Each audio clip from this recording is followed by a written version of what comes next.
வெற்றி தோல்விகள் கூட்டணி வச்சு கட்சிகள் வச்சு தான் வெற்றி தோல்விகள் இல்ல தமிழக மக்களுடைய எண்ணம் அவங்களுடைய விருப்பம் அது வச்சு கிடையாதா? இல்லை தமிழ் நன்றாக ஆட்சி கொடுத்துட்டு இருக்காரா? கருணாநிதியோட நன்றாக ஆட்சி கொடுக்குறாரு சொல்ல முடியாது. கருணாநிதியோட நன்றாக கூட்டணியை மெயின்டைன் பண்ணுறாரு. ஆனால் அதிமுக வாங்கின 66 சீட்டில் நம்ப மாட்டீங்க, 40 சீட் வந்து 8 கொங்கு மண்டல டிஸ்ட்ரிக்டில் தான் வாங்கியிருக்காங்க. இன்னைக்கு நிலைமை வந்து 2வது இடத்துக்கான போட்டி வந்திருக்கு. அதிமுகவுக்கும் விஜய்க்குமான போட்டியாக மாறி இருக்கு. திமுக எதிர்க்கிறதுல 2 பேருக்குள்ள போட்டி நடக்குது. திமுக கூட்டணியில் இருக்கின்ற விசிக எந்த நிலைமையில இருக்கு? நேற்று கூட திமுக தான் ஆட்சிக்கு வரும் திரும்ப சொல்லியிருக்காரு. காங்கிரஸ் இல்லாமல் திமுகவால் வெற்றி பெற முடியாது. எடப்பாடி என்ன பிரச்சாரம் பண்ணா? ஸ்டாலின் எடுத்து தான் பிரச்சாரம் பண்ணார். ஆமா சார். மோடின்னு ஒரு வார்த்தை பயன்படுத்தினாரா? முழுக்க ஸ்டாலின் எடுத்து தானே பிரச்சாரம் பண்ணார். அப்ப மக்கள் என்ன பண்ணாங்க?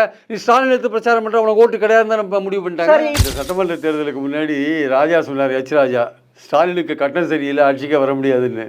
ஜாதகம் சரி, அவர் தான் ஆட்சிக்கு வந்தார் கடைசியில்.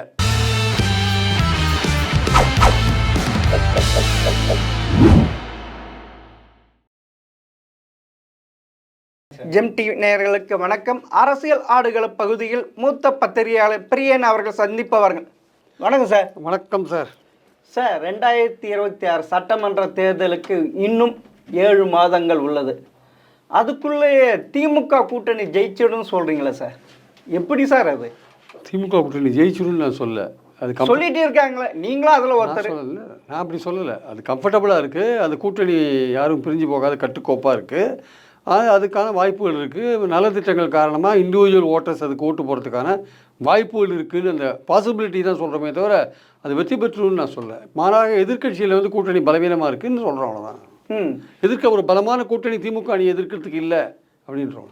பலமான, அதாவது வெற்றி தோல்விகள் கூட்டணி வச்சு கட்சிகள் வச்சு தான் வெற்றி தோல்விகள் இல்லை தமிழக மக்களுடைய எண்ணம் அவங்களுடைய விருப்பம் அது வச்சு கிடையாதா? இல்லை, தமிழக மக்களுடைய எண்ணம்னா இப்போ நீங்கள் ஒரு பார்வை பார்ப்பீங்க, நான் ஒரு பார்வை பார்ப்பேன். நான் சொல்வேன், 1.25 கோடி மக்களுக்கு வந்து உரிமை தொகை கொடுத்துருக்காங்க. இல்லை 5 லட்சம் பேருக்கு வந்து மகளிர் இது இந்த காலேஜ் போகிற பெண்களுக்கு உதவித்தொகை கொடுக்குறாங்க.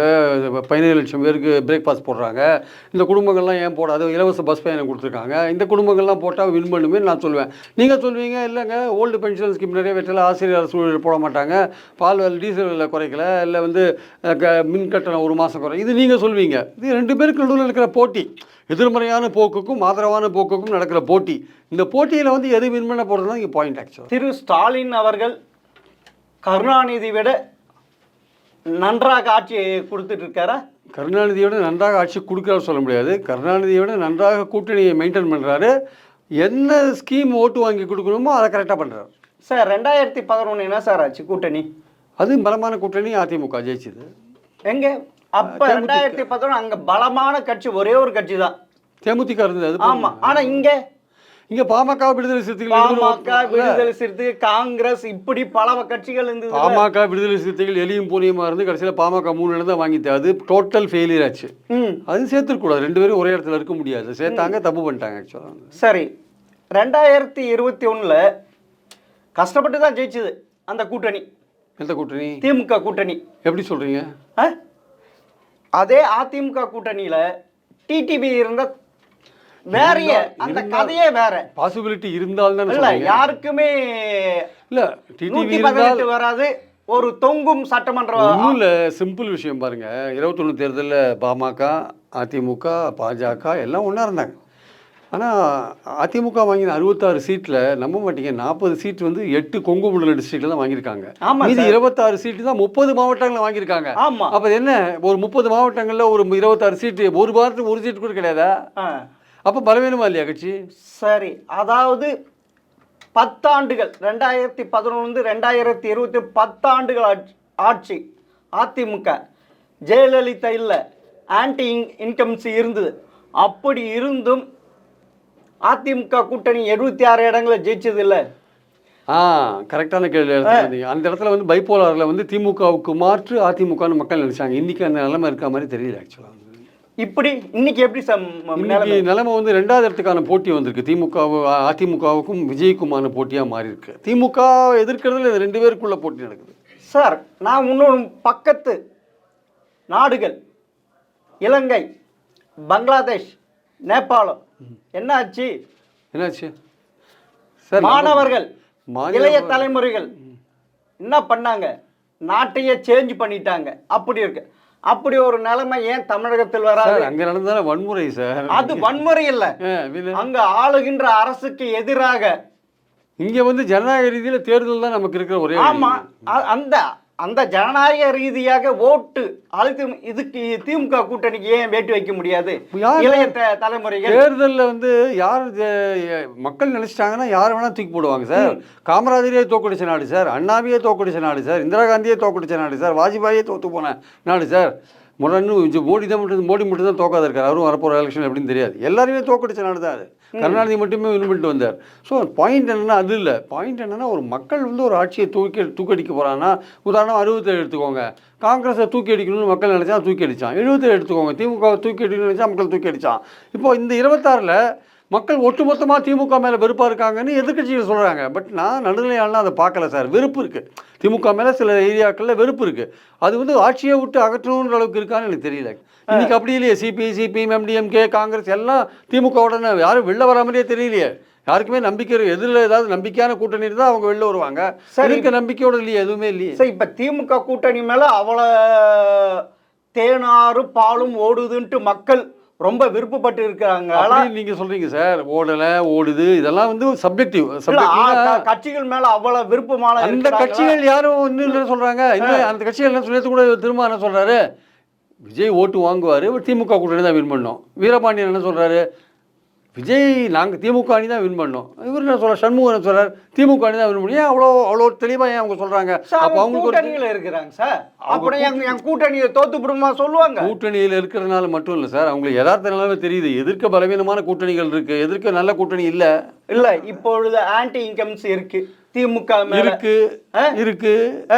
சொன்ன சொல்ல காப்பாற்ற முடியல இருக்கு, வாக்குறுதியை கொடுக்க முடியல. I agree. ஊழல் குற்றச்சாட்டு இப்போ எடப்பாடி மேல எஃப்ஐஆர் இருக்கு. எஃப்ஐஆர் இருக்குன்னா டிவிஎஸ்ல இருக்கு. வேலுமணி மேல டிவிஎஸ்ல எஃப்ஐஆர் இருக்கு. அன்பழகன் மேல இருக்கு, காமராஜர் மேல இருக்கு, ஓபிஎஸ் மேல இருக்கு, விஜயபாஸ்கர் மேல இருக்கு. இப்படி பல பேர் மேல எஃப்ஐஆர் இருக்கு டிவிஎஸ்ல. அதெல்லாம் வந்து எஃப்ஐஆர் போட்டிருக்காங்க ஆராய்ஞ்சு. அது மாதிரியான எஃப்ஐஆர் ஸ்டாலின் மேல பெண்டிங்கா இருக்கா? இல்ல. அடுத்த கட்டத்துக்கு போங்க. நீங்க சொன்ன இவங்க மேல நடவடிக்கை எடுக்க வேண்டியது யார் வந்து ஆளுகின்ற திமுக அரசு. சார் புகாரை கொடுக்க சொல்லுங்க சார். புகார் டிவிஎஸ்ல கொடுக்க சொல்லுங்க, கோர்ட்ல போட சொல்லுங்க. டிவிஎஸ்ல எதுவுமே பண்ணலன்னா பேசிதான் அர்த்தம். இது டிஎம்கே எப்படி அதிமுக மந்திரிகள் மேல கேஸை போட்டாங்க, எஃப்ஐஆர் பதிவு பண்ணாங்க. முதல்ல வந்து டிவிஎஸ்சிக்கு புகார் கொடுத்தாங்க. டிவிஎஸ்சி நடவடிக்கை எடுக்கலன்னு கோர்ட்ல போய் வழக்கு பதிவு பண்ண சொன்னாங்க. நீங்களும் போங்க, புகார் கொடுங்க. டிவிஎஸ்சியில் எடுக்கலன்னா கோர்ட்டுக்கு போங்க, பதிவு பண்ண சொல்லுங்க. அவங்க எடுக்கலன்னா அடுத்த வாட்டி நீங்க ஆட்சிக்கு வந்தா பதிவு பண்ணுங்க. அதை விட்டுட்டு சும்மா பேசியிருந்தா என்ன பிரயோஜனம்? அது ஒண்ணு ஊழல் நடந்தா நிரூபிக்கணும். நாமக்கல் நடந்த சிறுநீரக திருட்டுக்கு ஆளுகின்ற மருத்துவமனையா அதுல இருக்கு சார். சரியாக நடவடிக்கை எடுத்தாங்களா? சோசியல் மீடியால பேசுறதெல்லாம் பேசல. சோசியல் மீடியா இல்ல, அந்த குழுவே நீங்க சார் அதுக்கு குழுவே சொல்லி இருக்கு. நடவடிக்கை எடுக்கலன்னா கேளுங்க சார். அவங்க மேல நடவடிக்கை எடுக்கல. அந்த மருத்துவமனையில் சிறுநீரக மாற்று அறுவை சிகிச்சை செய்யக்கூடாது, மீதி எல்லாம் செய்யலாம் சொல்லியிருக்கு. கொஞ்சம் இருங்க, எங்கேயாவது தகுமா சார்? இதெல்லாம் நடவடிக்கை எடுக்கலன்னா கேளுங்க சார். நடவடிக்கை எடுக்கலன்னா கேளுங்க. நடவடிக்கை போலீஸ் நடவடிக்கை எடுத்துட்டு இருக்கும்போது நீங்க கேட்டீங்கன்னா என்ன பண்றது? இப்போ காவல் மரணம் நடந்தது, சிபிஐ என்கொயரி கொடுத்துட்டாங்க, பல விஷயங்கள் இப்போ அண்ணா யூனிவர்சிட்டியில் அவனை தண்டிச்சிட்டாங்க, அவன் சிறையில் இருக்கான். அப்போ ஏன்னா நடவடிக்கை, ஒரு காரியம் நடக்குது, ஒரு மோசமான விஷயம் நடக்குது, கவர்மெண்ட் நடவடிக்கை எடுக்குது. நீங்கள் அதில் அது பாதுகாப்பே இல்லை நீங்கள் சொன்னீங்க, சொல்லுங்கள். எதிர்கட்சி சொல்ல வேண்டியதுதான். இதை விட மோசமான பாதுகாப்பு இல்லாத இடங்கள்லாம் இந்தியாவில் நிறைய இருக்குது. அது வேறு விஷயம். நான் சொல்கிறது என்னென்னா, நடவடிக்கை எடுக்கலைன்னா நீங்கள் சொல்லுங்கள். மதுரை மாநகராட்சியில் ஊழலாக கம்ப்ளீட்டாக அதை எல்லாரும் நீக்கிட்டு நடவடிக்கை எடுக்கிறாங்களா? சிபிசிஐடி போயிட்டுருக்கா இல்லையா? நடவடிக்கை எடுக்கலாம் சொல்லுங்க. இல்ல ஊழலே இல்ல, நீங்க பேசுங்க. நீங்க ஊழல் இல்ல, இந்த எதிர்க்கட்சிகள் பேசட்டும் சார். இந்த ஆட்சி என்னவோ ஊழல் இல்லாம இதெல்லாம் நீங்க ப்ரூவ் பண்ணா நீங்க பேசுங்க. விசாரணை நடந்துட்டு இருக்கு, அதுக்கு முன்னாடி நீங்க பேசினா அர்த்தம். இது ஆற்று மண்ணல்ல, இது பண்ணுங்க. ஐஐடி மூலமாக சரி என்ன பண்ணுங்க இருக்கு சார்? ஏன் இடி பேசாம இருக்கா? ஏன் இடி பேசாம இருக்கா? நடவடிக்கை எடுக்க சொல்லுங்க. யார் வேணா அப்போனா இடி நடவடிக்கை எடுக்கட்டும். ஏன் பேசாம இருக்கா சார்? அந்த கோர்ட் என்ன சொன்னா இடியை பத்தி? நீங்க வரம்பு மீறி போறீங்கன்னு சொன்னானா இல்லையா? இந்த விஷயத்துல எதுல நீங்க கூட்டாட்சி தத்துவத்துக்கு மீறி போறீங்கன்னு சொன்னானா இல்லையா? இடி மனதை எவனை பார்த்து இடியை பார்த்து சுப்ரீம் கோர்ட் என்ன சொன்னாங்க? நீங்க கூட்டாட்சி தத்துவத்துக்கு மீறி செயல்படுறீங்கன்னு சொன்னாங்களா இல்லையா? இப்ப எங்க பண்ண கவர்மெண்ட் சென்னை ஹைகோர்ட் என்ன சொன்னாங்க? அது நீ பூட்டை உடச்சி உள்ள போனது தப்புன்னு சொன்னாங்களா இடி கிட்ட? பண்ணட்டும், இடி பண்ணட்டும், யார் வேணானது ஏன் பேசாமல் இருக்காங்க? பண்ணட்டும், மத்திய அரசு இந்த பண்ணட்டும். இடி மௌனமாக இருப்பதுக்கு காரணம் ஐயா, எனக்கு தெரியாது சார், அவங்க நடவடிக்கை எடுக்கணும் நானும் எதிர்பார்க்குறேன். பாஜகவும் ஊழல் எது நடந்தாலும் மறைமுக உறவு இருக்கு. தெரியல. பாஜகவும் அதிமுக தான் உறவில் இருக்குது, திமுக இருக்கா நமக்கு தெரியாது. நான் பாயிண்ட் என்னன்னா, அதனால தான் வந்து அந்த டிவிஐசி வந்து எஃப்ஐஆர் மேலே இடி நடவடிக்கை எடுக்க மாட்டேன் அதிமுக மந்திரிகள் மேலே, ஏன்னா கூட்டணியில் இருக்காங்க 2 பேரும். ஸோ நம்ம பாயிண்ட் அது இல்லை, எங்கே ஊழல் நடந்தாலும் நடவடிக்கை எடுக்கணும். அது நடவடிக்கை எடுக்காது ஈடியோட பொறுப்பு, ஏன் எடுக்கலன்னு அவங்கள தான் கேட்கணும். அது சரி, வாக்குறுதி 565 கொடுத்தீங்க, 364 நாங்கள் நிறைவேற்றிட்டோம், மீதி 40 மத்திய அரசு இதில் இருக்குது ஃபண்டிங், இது 37 ஃபண்டிங் இருக்குன்னு சொல்லியிருக்காரு. நீங்கள் அறிக்கையை விட வேண்டியதானே, எதுக்கு எந்தெந்த இதெல்லாம் நிறைவேற்றியிருக்க எதுவுமே 19 சொல்லியிருக்காரு. அதையும் திருப்பியும் திரு ஸ்டாலின் அவர்கள் திருப்பி சொல்லியிருக்காரு. எதிர்கட்சிகள் பிரச்சாரம் பண்ணட்டும் சார், வாக்குறுதிகள் நிறைவேற்ற அவங்க பண்ணட்டும். அவங்க நாங்கள் என்னென்ன பண்ணணும் அவங்க சொல்ல போகிறாங்க, அவ்வளோதானே. 505 வாக்குறுதிகள் அவங்க என்ன நிறைவேற்றணும்னு சொல்ல போகிறாங்க. நீங்கள் என்ன நிறைவேற்றலன்னு சொல்லுங்கள், மக்கள் முன்னாடி கொண்டு போங்க, அவங்க என்ன முடிவு எடுக்கலாம் பார்க்கலாம். அன்புமணி சொல்கிற 68 இதுதான் நிறைவேற்றிருக்காருன்னு. அன்புமணி சொன்னாலும் ஒன்று தான், அண்ணாமலை சொன்னாலும் ஒன்று தான், விஜய் சொன்னாலும் ஒன்று தான். யார் சொன்னாலுமே இந்த கவர்மெண்ட் செயல்படலைன்னு நீங்கள் நினைக்கிறீங்களா? நீங்கள் மக்கள்கிட்ட கொண்டு போங்க, அவங்க என்ன சொல்லுவாங்க, நான் என்ன செஞ்சுருக்கேன்னு அவங்க சொல்லுவாங்க. மக்கள் எடை போட்டு பார்ப்பாங்க. அதுக்கான நேரம் தேர்தல் நேரம். சரி, இப்பொழுது ஆளுகின்ற அரசாங்கம் மேலே அரசு ஊழியர் மொத்த பேருமே பயங்கரமான இதில் இருக்காங்க. அது அப்படின்னு உங்கள் கருத்து இல்லை, அவங்க சொன்னது அரசு ஊழியர்களுக்கு சொன்னதை நிறைவேற்றிட்டாங்களா? 505 கொள்கையில் யாரும் போராட்டம் நடத்தின மாதிரி தெரியலையே. என்ன போராட்டம் நடத்துங்க? ஆசிரியர்கள் போராட்டம் நடத்தல சார், எங்கே சார் நடத்தினாங்க? துப்புரவு பணியாளர்கள் துப்புரவு பணியாளர்கள் இந்த கவர்மெண்ட் பண்ணாது. ஏன்னா 2 மண்டலத்தில் மட்டும் பண்ண மாட்டாங்க. ஏன்னா நீங்க அன்னைக்கு போராட்டம் நடத்தப்ப இதே திரு ஸ்டாலின் அங்க சென்று என்ன சொன்னாரு? உங்கள் வேலை நிரந்தரம் செய்யப்படும். ஒரு நிமிஷம் இருங்க. இந்த தூய்மை பணியாளரை பொறுத்தப்பட்டு 2 மண்டலத்தில் தான் பிரச்சனை இருக்கு. 2 மண்டலத்தில் பிரச்சனை இருக்கு. ஆமா, மற்ற 13 மண்டலத்தில் வேலை போயிட்டு இருக்கு. ஆமா, அந்த 2 மண்டலத்தில் அவங்க கேட்குற கோரிக்கைகளை நிறைவேற்றினா 13 மண்டலத்தில் நீங்கள் பண்ண வேண்டியிருக்கும். அது வந்து ஃபைனான்ஷியலாக அவங்களுக்கு எடுபடாது, அதனால் பண்ண மாட்டேன்றாங்க, பேசாமல் இருக்காங்க. இதை வந்து 2 மண்டலத்தில் சேர்ந்தவங்களுக்கே அந்த 13 மண்டலத்துக்காரங்க ஏன் ஆதரிக்க மாட்டேன்றாங்க? ஏன் ஆதரிக்க மாட்டேங்கிறாங்க? 13 மண்டலத்தில் இருக்கிற தூய்மை பணியாளர்கள் ஏன் அந்த 2 மண்டலத்துக்காரங்களை ஆதரிக்க மாட்டேன்றாங்க? அது பிரைவேட்ல போய் ஆதரிச்சா அவங்க வேலை போயிடும் சார். அப்புறம் என்ன இருக்கு வேலை போயிடும் சார்? ஏன் சார் இல்ல அந்த 2 மண்டலம் மட்டும் என்ன எக்ஸப்ஷனா? அவங்க தனியார் தானே. இந்த 13 மண்டலம் ஒத்துன்னு வேலை செய்யும் போது 2 மண்டலத்துக்கு என்ன பிரச்சனை வந்து? என்ன பிரச்சனை வந்து? நீ சொன்ன நாங்க சொல்றதுக்கு முன்னாடியே 13 மண்டலம் செத்து போன பிறகு உனக்கு 10 லட்சம் உயிரோடு இருக்க அவங்க சம்பளத்தை உருப்படியா கொடுக்க ஆக்ஷன் எடுக்க முடியாது. அது தனியார் வந்து சேலரி ஃபிக்ஸ் பண்ணுறது இவங்க பண்ண முடியாது சார். தனியாருக்கு வந்து அவுட் சோர்ஸ் பண்ணிட்டான் சார், சுத்தப்படுத்துகிற பணியை, தூய்மை பணியை அவனுக்கு கொடுத்துட்டான். அப்புறம் அவன் தான் ஃபிக்ஸ் பண்ணுவான். 13 மண்டலத்தில் அதுதான் போயிட்டு இருக்கு. 2 மண்டலத்தில் நீங்கள் வந்து தனியாக கேட்டிங்கன்னா அவன் எப்படி கொடுப்பான்? அப்புறம் 13 மண்டலத்தில் வாக்குறுதி கொடுத்த அது கேளுங்க. நீ எதுக்கு வாக்குறுதி கொடுக்குற? நான் என்ன சொல்கிறேன், கவர்மெண்ட் ஏன் செய்யலைன்றதுக்காக காரணம் சொல்கிறேன். அது செய்யலைன்னு எதிர்கட்சிகள் பிரச்சாரம் பண்ணிட்டோம். அப்போ மக்கள் என்ன முடிவு எடுக்கிறான்னு பார்க்கலாம். இது மக்களுக்கு ஒன்றுமே தெரியாதுன்னு நினைக்கிறீங்க? மக்கள் முடிவு எடுக்கட்டும் சார். திமுக பண்ணுறது தப்புன்னா மக்கள் எடுத்து ஓட்டு போட்டோம், யார் வேணாண்ணா. இதில் உண்மையில் இன்னைக்கு திமுக கூட்டணியில் இருக்கின்ற விசிக எந்த நிலைமையில இருக்கு? நேற்று கூட திமுக தான் ஆட்சிக்கு வரும் திரும்ப சொல்லியிருக்காரு. அவர் சொல்லிட்டு இருக்காரு. சரி, ஆனா அவருக்கு வாக்கு வங்கின்னு சொல்லப்படுகின்ற அடிமட்டத்தில் கொதிச்சு போயிருக்காங்க சார். அதெல்லாம் நீங்க சொல்றீங்க. எல்லாருமே கொதிச்சு போயிருக்காங்க. நீங்க எப்படி சொன்னா கொதிச்சு போயிருக்காங்கன்னு? ஆதி தமிழர்கள் கொதிச்சு போயிருக்காங்க. ஆதி தமிழர்கள் கொதிச்சாங்களோ ஆதி தமிழர்கள் கொதிச்சாங்களோ அது பிரச்சனை இல்லை சார். நீங்க எப்படி, உங்களுக்கு எப்படி தெரியும் கொதிச்சிருக்காங்கன்னு? இல்ல, மக்கள் மனதை நாங்க அறியறோம். நீங்க அறிய மாட்டோம். நீங்க என்ன சார் சொன்னீங்க? நீங்க என்ன சார் அனைத்து குடும்ப பெண்களுக்கும் மகளிர் உரிமை தொகைன்னு சொல்லிட்டு அப்புறமா வடிகட்டிட்டீங்களே. இப்போ கொடுக்க போறாங்களா? இப்போ மீதி இப்போ எல்லாம் அப்ளிகேஷன் வாங்கி எலெக்ஷன் வர போகுதுன்னு. ஆமா, அதே அவங்க தான் கேட்கறாங்க. இல்ல, அப்ப தகுதி இல்லப்ப இப்ப எப்படி எனக்கு தகுதின்னு கேட்கறாங்க. எவ்வளவு பேர் அப்ளை பண்ணாங்களோ அதுல வடிகட்டி கொடுத்தாங்க சார். இன்னும் இப்போ இந்த வாட்டி எவ்வளவு பேர் அப்ளை பண்ணாங்களோ அதுல கொடுக்க போறாங்களோ. நீங்க சொன்னீங்கல்ல, நான் இப்ப எங்களால மருந்து வாங்க முடியாது, வீட்டுக்கே வந்து மளிகை பொருட்கள் வாங்க முடியாது, இப்படி பையனுக்கெல்லாம் அதே பெண்கள் தான் கேட்கறாங்க. யாரு அப்பம் மூட்டு சொத்தை தூக்கி கொடுக்குறாரு அப்படின்னு கேக்குறாங்க சார். அப்போ விவசாயிகளுக்கு 6000 ரூபாய் கொடுக்குறாரு மோடி. யாரு வீட்டு சொத்தை தூக்கி கொடுக்குறாரு? 6000 ரூபாய் வருஷத்துக்கு ஒரு தடவை. யார் வீட்டு பணத்தை கொடுக்குறாரு மோடி? அப்படின்ட்டு விவசாயிகள் யாரும் சொல்லுங்கள. ஆனா பெண்கள் அப்படி சொல்றாங்க. விவசாயிகள் சொல்றாங்கல்ல, நிறைய பேர் கிடைக்காத சொல்றாங்க. விவசாயிகள் சொல்றாங்கல்ல, எனக்கு கிடைக்கல எனக்கு கொடுக்கலன்னு சொல்றாங்க விவசாயிகள். அந்த விவசாயி கொடுக்குறான் சார், எனக்கு கொடுக்கலன்னு கிராமத்துல சொல்றான்ல. அதுக்கு என்ன பண்ணுவாரு மோடி? இல்ல அதுக்கு எல்லா விவசாயிக்குமா கொடுக்குறாரு? எல்லா விவசாயிக்குமா கொடுக்குறாரு? இல்ல நீங்க அப்படிதானே சொன்னீங்க. இல்லையா? எல்லா அனைத்து பெண்களுக்கும் இருங்க, குடும்ப பெண்களுக்கும் மாதம் 1000 இது சொன்னீங்கல்ல. இந்த 5 வருஷம் முடியறதுக்குள்ள அவங்க அனைத்து பெண்களுக்கும் கொடுக்கலன்னா அப்ப நீங்க கேட்கலாம். அதுக்கு முன்னாடி கேட்கறது சரியில்லை. 5 வருஷம் முடியும் போது கேளுங்க. இல்ல நீங்க ஏற்கனவே 2021 சொல்லிட்டு 2023 தான் கொடுத்தீங்க. அது இப்ப இளைஞர்கள் வேற கொதிச்சு போய் இருக்கிறாங்க. சரி, ஆண்டுக்கு இல்ல 5 ஆண்டுகளுக்கு 5 லட்சம் வேலை வாய்ப்பு உருவாக்கப்பட சொன்னாரு. 10.32 லட்சம் 10,32,000 பேருக்கு வேலை கொடுத்திருக்காங்க இந்த வாட்டி. இவங்க எது தொழில் முதலீட்டுல அரசு வேலை வாய்ப்பில் 5 லட்சம் பேருக்கு நான் கொடுப்பேன் சொல்லிட்டு இப்ப 1 லட்சம் பேர் தான் கொடுத்துருக்காங்க.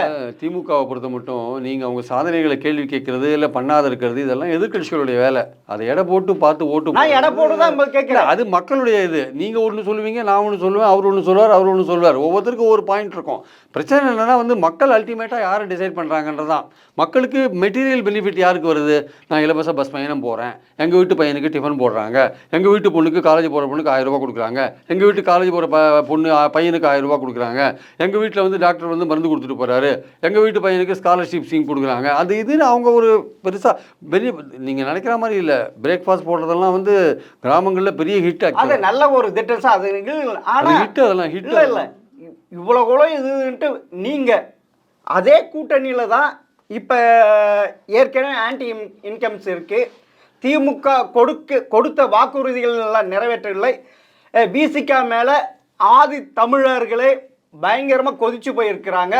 எல்லாத்துக்கும் வளைஞ்சு கொடுத்துட்டு இருக்காரு, எல்லாத்துக்கும் அவர் தான் முட்டு கொடுத்துட்டு இருக்காரு. எங்களை இதை விட்டுட்டாரு. வேங்க வயல் என்ன ஆச்சு, துப்புரப்பணிகள் என்ன ஆச்சு, கவின் கொலை என்ன ஆச்சு, கோவில் என்ன ஆச்சு, இப்படிலாம் அதிகமாக கள்ளக்குறிச்சியில் கள்ளசாராய செத்து அது என்ன ஆச்சு, இப்படிலாம் பயங்கரமாக அந்த ஆதி தமிழர்கள் என்று சொல்லுகின்ற பட்டியலினத்தவர்களுடைய வாக்கு இந்த வாட்டி விசிகாவுக்கே வராது. வட தமிழகத்தில் திமுகவுக்கு பெரும் சேதம் ஏற்படுன்றாங்க சார். இது யூகம் தான். இது எலெக்ஷன் நடக்கும்போது பார்க்கலாம். இது நீங்க சொல்றது ஒரு யூகம். நீங்க சொல்றது ஒரு யூகம். அந்த தேர்தல் எப்படி நீங்க சொன்னது இதெல்லாம் நான் சொன்னது போட்டுருவாங்க, இவங்க போட்டுருவாங்க, அவங்க போட்டு நான் சொன்னது யூகம் தானே. நான் சொன்னது திமுக இதெல்லாம் பண்ணிருக்கு. மெட்டீரியலா ஒரு அட்வான்டேஜ் அவங்களுக்கு கிடைச்சதுனால அவங்க போடுறதுக்கான வாய்ப்பு இருக்குன்னு சொல்ல வரேன். நீங்க சொல்றது இப்படி ஆதித்தமிழர்கள் இப்படி கோவத்துல இருக்காங்கன்னு சொல்றீங்க. அவங்க கோவத்துல என்ன போடுறாங்கன்னா யாருக்கு ஓட்டு போடுறாங்கன்னு இல்ல. கம்யூனிஸ்டுக்கு என்ன ஓட்டு இருக்கு? இல்ல அதெல்லாம் நீங்க சார் இதெல்லாம் யூகம் தான். கம்யூனிஸ்டுக்கு என்ன? இதே காங்கிரஸ் தான் சொல்றாரு. சட்டமன்ற தலைவர் ராஜ்குமார் எந்த கொம்பனா இருந்தாலும் நாங்க இல்லாம யாருமே வெற்றி பெற முடியாதுன்னு சொல்லியிருக்காரு சார். இது வரைக்கும் தமிழக முதல் வாயை திறக்கலையே. திறக்க மாட்டாங்க சார். அது கூட்டணி கட்சி. அவர் பேர் ராகுல் காந்தி பேசினாதான் வாயை திறப்பாங்க. அதுவே வாயை திறக்க மாட்டாங்க. இல்ல காங்கிரஸ் இல்லாம ஜெயிக்க முடியாது. அது உங்களுடைய கருத்து. அது திமுக தான் பாத்துக்கிறோம். திமுகவுக்கு காங்கிரஸ் இல்லாம ஜெயிக்க முடியுமா முடியாதுன்றது வரப்போற எலெக்ஷன்ல. 1996 என்னாச்சு? காங்கிரஸ் இருந்ததுனால ஜெயிச்சது. அது 2 பட்டாளம் இருந்தாலும் 2006 என்னாச்சு? 2021 என்னாச்சு? 2019 என்னாச்சு? 2024 காங்கிரஸ் இல்லாமல் திமுகவால் வெற்றி பெற முடியாது. ஒத்துக்கிறீங்களா? அப்ப 91 ஜெயலலிதா வெற்றி பெற்றது கூட காங்கிரஸ்னால தான் வெற்றி பெற்றாங்களா? 91 ஜெயலலிதா வெற்றி பெற்றாங்க சார். அவங்களே 2014 ப்ரூவ் பண்ணிருக்காங்க சார். 2014 எதிர்க்கெல்லாம் பிரிஞ்சு போய் கிடந்தாங்க. இல்ல ப்ரூவ் பண்ணிருக்காங்க. எதிர்க்கெல்லாம் பிரிஞ்சு போய் கிடந்தாங்க. காங்கிரஸ் எல்லாம் தனித்தனியா பிரிஞ்சு மக்கள் நல கூட்டணி ஓட்ட பிரிச்சான், பிறகு வின் பண்ணாங்க. மக்கள் நல கூட்டணி ஓட்ட பிரிச்சா வின் பண்ணாங்க. அதெல்லாம் நீங்க நான் கேட்கறதுக்கு நீங்க இப்படி சப்போர்ட் பண்றீங்களா? சப்போர்ட் கிடையாது சார். நம்ம ஃபேக்டா பேசுறோம். நம்ம நீங்க தான் பேசுறேன். ஆமா 2016 எதிர்கட்சிகள் அணி பிரிஞ்சு கிடந்தது, ஜெயிச்சாங்க. 2014 மக்கள் நல கூட்டணி பிரிஞ்சு கிடந்து ஓட்ட பிரிச்சுன்னு போனா பிரிஞ்சாங்க. இல்ல நான் அதிமுக ஜெயிச்சே சொல்றேன். நீங்க காங்கிரஸ் திமுக காங்கிரஸ் கூட்டணி பலமான கூட்டணி தான்.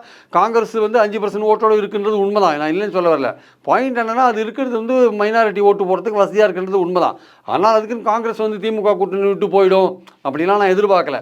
காங்கிரஸ்னால தான் வின் பண்ணுது அப்படின்னு சொல்றதையும் நான் டோட்டலாக ஒத்துக்க விரும்பல. வெறும் 5% ஓட்டு தான் கையில் வச்சிருக்காங்க. அதனால் வந்து நீங்கள் சொல்கிறது வந்து ஒரு யூகம். உங்கள் கணக்கு காங்கிரஸ் இருக்கிறதுனால வின் பண்ணுறாங்கன்னா ஒரு பாயிண்ட் கரெக்ட். காங்கிரஸ் இருக்கிறதுனால மைனாரிட்டிஸ் வந்து திமுக அணிக்கு ஓட்டு போடுறாங்க. அப்போனா நீங்கள் சொல்கிறதும் 2026 எதிரில் திமுகவுக்கு எதிரில் எதிர்கட்சி செஞ்சு போயிருக்கிறதுனால அதனால் திரும்பவும் ஸ்டாலின் வெற்றி பெறுவேன், அதுவும் ஒரு யூகம்தான். இல்லை அதாவது இவங்க வந்து பண்ணிருக்கிற சில நல்ல வேலைகள் காரணமாக விமன் ஓட் பேங்க் இவங்களுக்கு ஓட் போடும். விமன் அதே விமன் தான் திரு விஜய்க்கு அப்படி வந்திருக்காங்க சார். இளம் பெண்கள் அவ்வளோ கூட்டமாக வந்திருக்காங்க சார். சார். இப்போ தான் வந்திருக்காங்கல்ல. ஆமாம் சார், வந்திருக்காங்கல்ல. இனிமேல் தான் பார்க்கணும் அவர் எப்படி கன்சால்டேட் பண்ணுறாரு, எப்படி வராருன்னு பார்க்கணும். நாடாளுமன்ற தேர்தலே விமன் ஓட் பேங்க்லாம் திமுக ஷிஃப்ட் ஆகிடுச்சு நிறைய ஆக்சுவலாக. அதனால தான் அதிமுக வின் பண்ண முடியல சார். அவங்க தனித்து கூட்டணி இல்லாமல் 20% கிட்ட வந்தாங்க சார். சார் திமுக கூட்டணி சேர்த்து அவங்களுடைய தனிப்பட்ட சதவீதம் 26 சார். 7 இடத்துல டெபாசிட் போச்சு. 13 இடத்துல 3வது வந்தாங்க, ஒரு இடத்துல 4வது வந்தாங்க. பெரிய அதுல யாரும் வேட்பாளர் யாரும். ஒரு விஷயம் சொல்லிட்டா உங்களுக்கு, சவுத்தில் வந்து 10 பார்லிமெண்ட் கான்ஸ்டியூன்சி இருக்குது, 10 டிஸ்ட்ரிக்ட் இருக்குது வச்சுக்கோங்க. 10 டிஸ்ட்ரிக்டில் வந்து 58 தொகுதி இருக்குது. 58ல் பாஜக, பாமக, அதிமுக எல்லாமே 21 ஒன்றா இருந்தாங்க. அவங்க வாங்கின மொத்த எம்எல்ஏ சீட்டு 17 தான். சரி, 24க்கு வாங்க. அதிமுக பாஜக தனித்தனியாக இருந்தாங்க. தனித்தனியாக இருந்து அவங்க வந்து 8 தொகுதியில் போட்டி போட்டாங்க அதிமுக. நம்ம மாட்டிங்க, மொத்தம் பதிவான ஓட்டு வந்து 1 கோடி ஓட்டு பதிவாச்சு அந்த 10 மாவட்ட 10 டிஸ்ட்ரிக்டில். 10 பதிவான 1 கோடி ஓட்டில் அதிமுக வாங்கின ஓட்டு எவ்வளோ தெரியுமா? வெறும் 10 லட்சம். ஆமா சார், அதிமுக சார். இல்ல 2024 எந்த கூட்டணி இல்ல சார். அதெல்லாம் இல்லைங்க. அதிமுகவுடைய செல்வாக்கு வெறும் 10 லட்சம் தான். அதிமுக ஓட்டு வெறும் 10 லட்சம் தான். 10 இருங்க சார். அது நாடாளுமன்ற வேறு, சட்டமன்ற வேறு. இல்ல நாடாளுமன்ற வேறு, சட்டமன்ற வேறு. எடப்பாடி என்ன பிரச்சாரம் பண்ணார்? எடப்பாடி என்ன பிரச்சாரம் பண்ணார்? ஸ்டாலின் எடுத்து தான் பிரச்சாரம் பண்ணார். ஆமா சார். மோடின்னு ஒரு வார்த்தை பயன்படுத்தினாரா? முழுக்க ஸ்டாலின் எடுத்து தானே பிரச்சாரம் பண்ணார். அப்ப மக்கள் என்ன பண்ணாங்க? நீ ஸ்டாலின் எடுத்து பிரச்சாரம் பண்ற, உனக்கு ஓட்டு கிடையாதுன்னு தான் முடிவு பண்ணிட்டாங்க. சரி, இப்ப திரு ஸ்டாலின் அவர் எப்படி பிரச்சாரம் பண்ணாரு? ஸ்டாலின் மோடி எடுத்து பிரச்சாரம் பண்ணார். ஆமா. எடப்பாடி வந்து ஸ்டாலின் எடுத்து பிரச்சாரம் பண்ணார். சரி, 2019, 2021, 2024 இருக்க திமுக கூட்டணி வாக்கு சதவீதம் குறைஞ்சிட்டு வருது.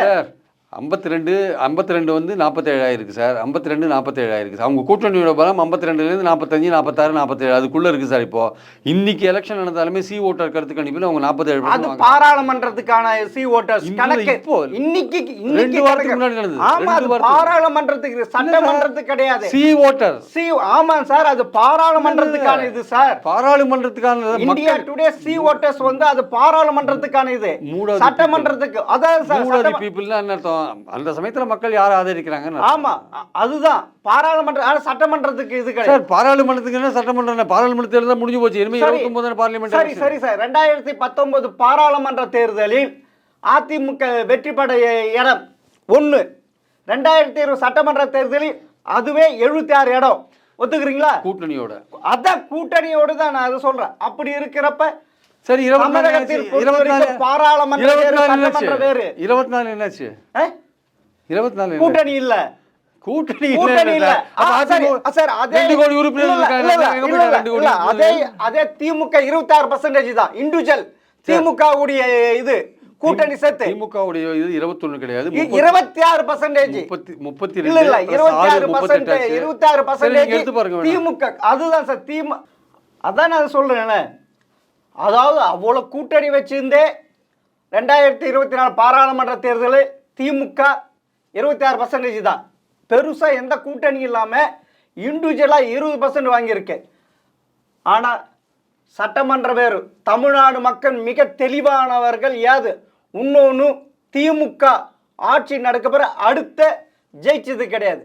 ஆனா அதிமுக ஒரு வாட்டி தோத்து போயிடுச்சுன்னா அடுத்த வாட்டி வந்துடும். இதுதான் தமிழக மக்கள் அளிக்கின்ற தீர்ப்பு. அப்படி இருக்க நீங்க வந்து திருப்பியும் 2026 ஸ்டாலின் தான் வருவாருன்ட்டு அடிச்சு சொல்றீங்க. மக்கள் மனது புரியாம கூட்டணியை வச்சு இது இல்ல. இந்த சட்டமன்ற தேர்தலுக்கு முன்னாடி ராஜா சொன்னார், ராஜா ஸ்டாலினுக்கு கட்டம் சரியில்லை, ஆட்சிக்கு வர முடியாதுன்னு. ஜாதகம் சரி, அவர் தான் ஆட்சிக்கு வந்தார் கடைசியில். ஸோ பாயிண்ட் என்னன்னா அது இல்லை சார். மக்கள் வந்து ஒவ்வொரு எலெக்ஷனையும் பார்க்குற விதமே வித்தியாசமான பார்வை இருக்குது. இங்கே வந்து தமிழ்நாட்டில் வந்து கூட்டணி பலம் என்பது ஒரு முக்கியமான விஷயம். அது வந்து அதிமுகவுக்கும் இல்லை, விஜய்க்கும் இல்லை. 2 பேரும் வந்து 2வது இடத்துக்கு போட்டி போட்டுருக்காங்கன்றது தான் இப்போ என்னுடைய. சரி, விஜயை பார்த்து ஏன் சார் திரு ஸ்டாலின் அவர் கொஞ்சம் கொள்கை இல்லாதவர்கள் கூக்குரலிட்டு கும்பாலமிட்டு எந்த ஒரு இது இல்லாமல் அப்படின்ட்டு சொல்லியிருக்காரு. எனக்கு தெரிஞ்சு அவர் கொள்கை இல்லாதவர்கள் விஜய் சொன்னாரா தெரியாது. என்னை பொறுத்தவரைக்கும் எனக்கு கேட்டிங்கன்னா புதிய கட்சி அப்படின்ட்டு சார் அவர் புதிய எதிரிகள்னு விஜய் தான் சொல்கிறார். நான் சொல்கிறது என்னென்னா விஜய் வந்து கொள்கையோடு தான் வந்திருக்கார். அது எந்த அடிப்படையில் அவர் ஸ்டாலின் சொன்னார்னு நிச்சயமாக எனக்கு யோசனையாக இருக்குது. விஜய் வந்து ஒரு கொள்கையை டிக்ளேர் பண்ணிட்டார். திராவிடம்ன்ற கொள்கையை சொல்கிறாரு, தமிழ் தேசியம் சொல்கிறாரு, நீட் எக்ஸாம் விலக்கு வேணும்னு சொல்கிறாரு, கவர்னர் வேண்டான்னு சொல்கிறாரு, இருமொழி கொள்கைன்னு சொல்கிறாரு, வக்ஃப் போர்டு பில்லு கூடாதுன்றாரு, மக்களை ஏமாத்துறாங்க சென்ட்ரல் கவர்மெண்ட்டு, ஒரே நாடு ஒரே எலெக்ஷன் சொல்லிட்டு ஜனநாயக படுகொலை பண்ணுறாங்கன்றாரு, ஓட்டு திருட்டுன்றாரு விஜய். இவ்வளவும் சொல்லிட்டு தான் வராரு. அதனால் கொள்கை இல்லைன்னு சொல்ல முடியாது விஜய். ஆனால் தமிழகத்தில் எந்த அரசியல் கட்சிக்காரர்களுக்கு வராது இது இவர் கூட்டம். அப்போனா 2026 தேர்தல் முடிவு கணிக்க முடியாது. அதாவது விஜய்க்கு கூட்டம் வருது. ஆனால் இப்போ பைப்போலார் பாலிடிக்ஸ், இருதுருவ பாலிடிக்ஸில் திமுகவை எதிர்ப்பதற்கு அதிமுக அங்கே தயாராக இருக்கான்னா இல்லை. அப்போ அதிமுக எடுத்தால் தான் விஜய் பிடிக்க போகிறார். இப்போ விஜய்க்கும் திமுகவுக்கான போட்டியாக மாறுமான்றதான் இன்னைக்கு மக்கள் முன்னாடி இருக்கிற கேள்வி. இன்னொன்று, திமுகவுடைய வெற்றியும் சொல்ல முடியாது. அது போட்டி என்பது திமுகவுக்கு எதிரான போட்டி. திமுகவுக்கு எதிராக யார் நிற்க போறா?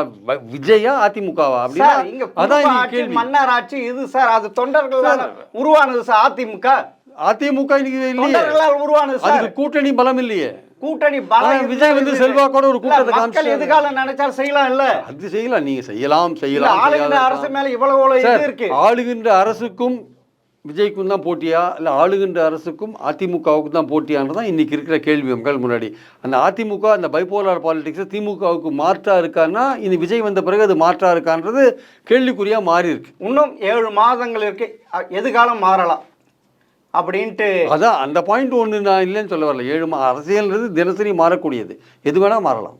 சரி சார், பார்க்கலாம் சார். நீங்கள் சொல்கிறது நடக்குதா இல்லையா இருந்து இன்னும் 7 மாதங்கள் தெரிஞ்சு சார். மிக்க நன்றி சார். Thank you sir.